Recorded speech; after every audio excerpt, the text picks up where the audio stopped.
பிரியமானவர்களே, கர்த்தர் நல்லவர். இந்த நாள் கர்த்தர் உண்டு பண்ணின நாள். இதில் நாம் மகிழ்ந்து களி கூறுவோம். கர்த்தருக்குள் மகிழ்ச்சியாக இருப்பது தான் நம்மளுடைய பலனாக இருக்கிறது. இந்த நாளின் ஒரு முக்கியமான சத்தியத்தை நாம் கற்றுக்கொள்ள போகிறோம். இந்த நாளில் என்னென்ன சாத்தான் நம்ம சரீரத்தை தொட முடியாது, அதை நம்ம ஒவ்வொரு நாளும் அறிக்கை பண்ணணும், அதிகாரத்தோடு சொல்லணும். சாத்தானே, நீ என்னுடைய சரீரத்தை தொட முடியாது, இயேசுவின் நாமத்தினால நான் உனக்கு கட்டளையிடுறேன், என்னுடைய சரீரத்தை நீ தொட முடியாது அப்படிங்கிறத நம்ம ஒவ்வொரு நாளும் சொல்லணும் பாருங்க. ஏன் அப்படின்னா, நம்ம பின்னாடி நிறைய வசனங்களை பார்க்க போகிறோம் பாருங்க. ஆண்டவர் எப்படி அவருடைய விலையேற பெற்ற சரீரத்தை, விலையேற பெற்ற ரத்தத்தை நமக்காக சிந்தி கிரயத்துக்கு கொல்லப்பட்டீர்கள் அப்படின்னு வசனம் சொல்லுது பாருங்க. இன்றைக்கு நாம் ஒரு அருமையான இந்த சத்தியத்தை கற்றுக்கொள்ள போகிறோம். அதனால வியாதியோ பலவீனங்களோ எந்த ஒரு சரீர உபாதைகளும் நம்மளை தொட முடியாது, நம்மளை பாதிக்க முடியாது. நம்ம விசுவாசத்தோடு இப்படிப்பட்ட வார்த்தைகளை ஒவ்வொரு நாளும் நம்ம அறிக்கை பண்ணணும். அப்போ நிச்சயமாய் நம்ம சரீரத்தை சாத்தான் தொடவே முடியாது. நாம் கிரயத்துக்கு கொல்லப்பட்டிருக்கோம். 1 கொரிந்தியர் 6வது அதிகாரம் 1 கொரிந்தியர் 6வது அதிகாரம் 19-20 வசனம். உங்கள் சரீரமானது நீங்கள் தேவனாலே பெற்றும் உங்களில் தங்கியும் இருக்கிற பரிசுத்த ஆவியனுடைய ஆலயமாயிருக்கிறது என்றும் நீங்கள் உங்களுடையவர்கள் அல்லவென்றும் அறியீர்களா? கிரயத்துக்கு கொல்லப்பட்டீர்களே, ஆகையால் தேவனுக்கு உடையவைகளாகிய உங்கள் சரீரத்தினாலும் உங்கள் ஆவியினாலும் தேவனை மகிமைப்படுத்துங்கள். நம்ம சரீரத்தினாலும் நம்மளுடைய ஆவியினாலும் நாம் தேவனை மகிமைப்படுத்த வேண்டும். ஏன்னா நம்ம கிரயத்துக்கு கொல்லப்பட்டிருக்கிறோம். பரிசுத்த ஆவி தங்குகிற ஆலயமாக இருக்கிறது. பிதா, குமாரன், பரிசுத்த ஆவியானவர் திரியேக தேவன் நமக்குள்ள வாசம் பண்ணி கொண்டிருக்கிறார். அவங்க 3 பேரும் நம்மளுக்குள்ள வாசம் பண்ணிட்டு இருக்கிறதுனால இந்த உலகமும் உலகத்தின் காரியங்களும் உலகத்தின் வியாதிகளும் எதுவும் நம்மளை தொடவே முடியாது பாருங்க. நம்ம ஏமாந்து இருக்கும்போது தான் பிசாசானவன் உள்ள வந்து பூந்துடுறான். அதனால தான் வார்த்தை நமக்கு எப்பவுமே கற்றுக் கொடுக்கிறது, இடைவிடாமல் எப்பொழுதும் ஜாக்கிரதையாய் நீங்கள் ஜெபத்தில் தரித்திருங்கள் அப்படின்னு சொல்லி போடப்பட்டிருக்கு பாருங்க. ஜெபம்னா நம்ம கர்த்தருடைய வார்த்தைகளை விசுவாசத்தோடு அறிக்கை பண்ணணும். சாத்தானுக்கு சொல்லணும் பாருங்க, என்னுடைய சரீரத்தை சாத்தானே நீ தொட முடியாது. பாருங்க, 2 வருஷத்துக்கு முன்னாடி என் கணவனுக்கு அந்த இரவு நேரத்தில் அந்த கைவலி வந்தது பாருங்க. அப்போது விசுவாசத்தோடு விரட்டுறோம், சாத்தானே நீ இதை எங்கள் சரீரத்தை நீ தொட முடியாது அப்படிங்கிற வார்த்தையை சொல்லலை பாருங்க. ஆனாலும் கர்த்தர் எவ்வளோ கிருபையாக இருந்து ஜீவனை தொட முடியல. ஏன்னா என்னுடைய ஜீவன் கிறிஸ்துவுக்குள் தேவனுடனே கூட மறைந்திருக்கிறது அப்படிங்கிற வார்த்தையை அவர் சொல்லிக்கிட்டே இருந்தார் பாருங்க. அதனால சாத்தான் தொட முடியலை பாருங்க. பிரியமானவர்களே, வசனம் அவ்வளோ முக்கியம் பாருங்க. நம்ம வார்த்தையை ஒவ்வொரு ஆபத்தான சூழ்நிலையிலையும் நம்ம சூழ்நிலையை குறித்து ஐயோ இப்படி இருந்தது அப்படி இருந்ததுன்னு சொல்றதில்ல. எப்படிப்பட்ட மோசமான சூழ்நிலையிலையும் நம் கர்த்தருடைய வார்த்தையை விசுவாசத்தோடு அதிகாரத்தோடு அறிக்கை பண்ணும்போது சாத்தான் நம்ம சரீரத்தை தொடவே முடியாது பாருங்க. கர்த்தர் அவர் ஜீவனை கொடுத்து நம்மளை எல்லாத்தையும் மீட்டிருக்கிறார் பாருங்க. இப்போ இன்னொரு அருமையான வசனத்தை படிக்க போகிறோம். 2 கொரிந்தியர் 6வது அதிகாரம் 16-17.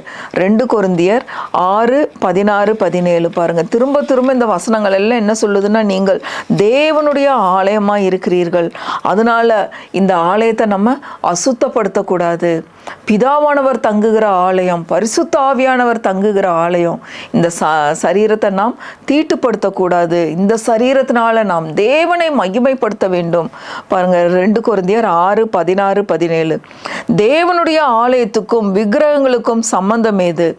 நான் அவர்களுக்குள்ளே வாசம் பண்ணி அவர்களுக்குள்ளே உலாவி அவர்கள் தேவனாயிருப்பேன், அவர்கள் என் ஜனங்களாய் இருப்பார்கள் என்று தேவன் சொன்னபடி நீங்கள் ஜீவனுள்ள தேவனுடைய ஆலயமாய் இருக்கிறீர்களே.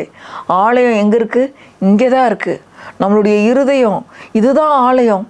பரிசுத்த ஆவியானவர், பிதாவானவர், பிதா, குமாரன், பரிசுத்த ஆவியானவர் தங்குகிற ஆலயம்.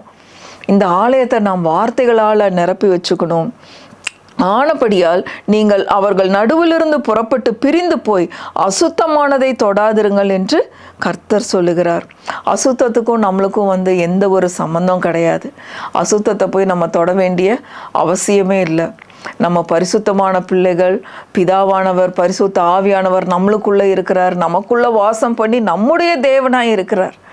அதனால எந்த ஒரு இருளுக்கும் அநீதிக்கும் சம்பந்தமே கிடையாது. பாருங்க, நாம் ஜீவனுள்ள தேவனுடைய ஆலயமாக இருக்கிறோம். அதனால எந்த ஒரு பலவீனங்களும் நம்ம சரீரத்தை, வலிகள், வேதனைகள் எதுவும் நம்மளை தொட முடியாது. பிரியமானவர்களே, இன்றைக்கு நீங்கள் யாராவது இந்த வார்த்தைகளை இருப்பவர்கள் சரீர வேதனையினால், வலியினால், புண்களினால் நீங்கள் என்ன விதமான வேதனையை அடைந்து கொண்டிருந்தா, கஷ்டப்பட்டுக்கிட்டு இருந்தீங்க அப்படின்னா, வலிகளை அனுபவித்து கொண்டிருப்பீங்க அப்படின்னா, இன்றைக்கு சொல்லுங்க, சாத்தானே நீ என் சரீரத்தை தொட முடியாது.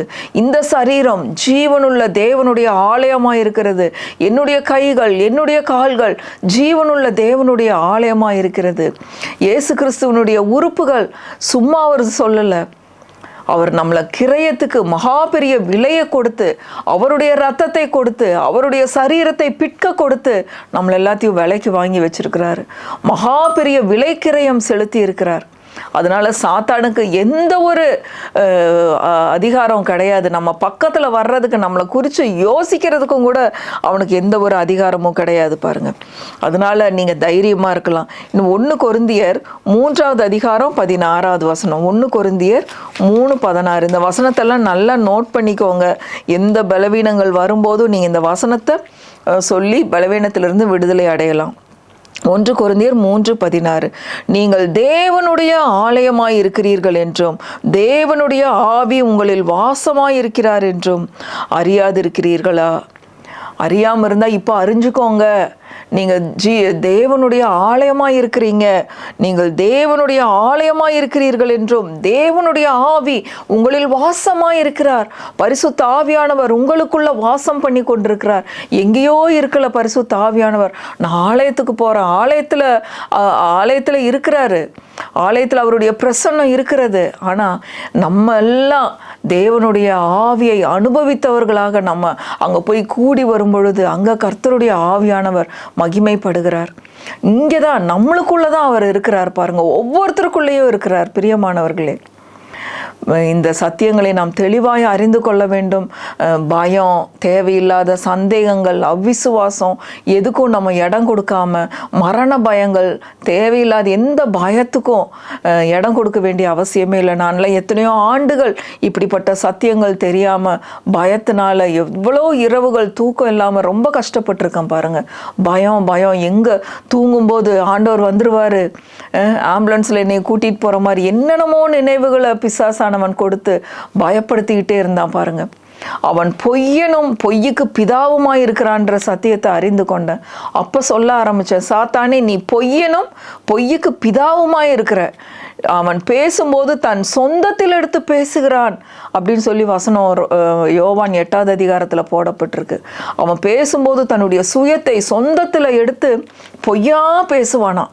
பயம் வருது அப்படின்னா தேவன் பயமுள்ள ஆவியை நமக்கு கொடாமல் பலமும் அன்பும் தெளிந்த புத்தியுள்ள ஆவியை கொடுத்திருக்கிறார். 2 தீமோத்தேயு 1:7. அதனால் பயப்பட வேண்டிய அவசியம் இல்லை. மரண பயங்களுக்கு அவசியம் இல்லை. நாம் ஜீவனுள்ள தேவனுடைய ஆலயமாக இருக்கிறோம். தேவனுடைய ஆவியானவர் நமக்குள் வாசம் பண்ணி கொண்டிருக்கிறார். சாத்தானுக்கு நம்ம சரீரத்தின் மேலே எந்த அதிகாரமும் கிடையாது.